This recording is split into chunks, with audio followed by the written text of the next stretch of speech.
سلام الله عليكم. معكم سيلفي صفان، خبيرة وباحثة بعلم السوجك والرفلكسولوجي، وهو علم كوري الأصل كانوا يتبعوه الفراعنة منذ القدم للعلاجات وأثبت فعاليته. هلا بدي أحكي عن الربو أو السعال والبلغم. دائما بقولكم اعملوا كمادات الزنجبيل. كيف بنعمل كمادات الزنجبيل؟ بنجيب زنجبيل سواء كان طازة او مجفف مطحون، بنجيب مي مغلية، بنحط هيدا الزنجبيل بقلبه، بس تبدأ بالغليان بنطفي، بنحط عليهم مناشف صغيرة. هيدي المناشف او فوط صغيرة بنحطها بقلب المي المغلية، وشوي شوي بنعصرها ضلت تكون دافية. هيدي الفوط الدافية اللي فيها مية الزنجبيل بنحطها على الصدر، مثل كمادات على الصدر. كل ما تبرد فوطة بنحط فوطة تانية وبنجهز. بنضلنا نعملها على منطقة الصدر لحتى تصير المنطقة كتير دافية وحمرة.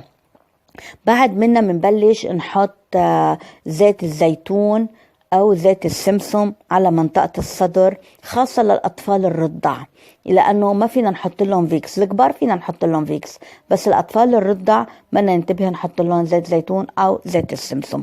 كمان بنعمل نفس الطريقة على الظهر. على الظهر بنعمل كمادات الزنجبيل بالفوط الدافية لحتى تصير المنطقة مثل ما قلنا حمرة ودافية. بعد منها بندهنها بزيت الزيتون أو زيت السمسم من الأسفل للأعلى، يعني مثل كأنه عم نعمل مساج من الأسفل للأعلى. هيدي الطريقة بتحرك البلغم إذا موجود بالصدر، بتفتح الرواية، بتخفف من حدة الربو والسعال.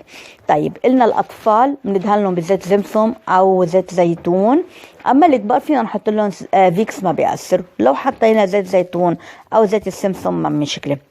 كمان فينا نعطي الطفل بالقطارة نقطتين 3 زيت السمسم يشربها، أو فينا نحط له مع الحليب يشربها، بتساعده إذا في عنده بلغم يطلع.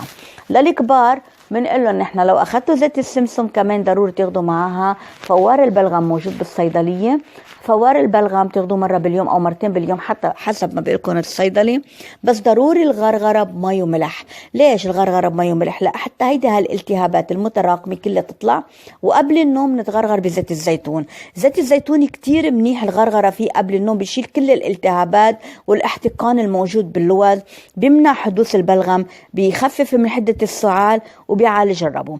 طيب، نرجع نعمل طريقة تاني كمان بالنسبة للكبار، انه يحاولوا يشربوا مغلي الزنجبيل. مغلي الزنجبيل مع معلقة عسل وشوية ليمون، يعني بنغلي الزنجبيل بعدين بنعصر عليها حامض وبنحليها بالعسل اللي بنشربها. هيدي كتير منيحة بتريح. وفينا نشرب البابونج وفينا ناخد الهند كتير ممتازة.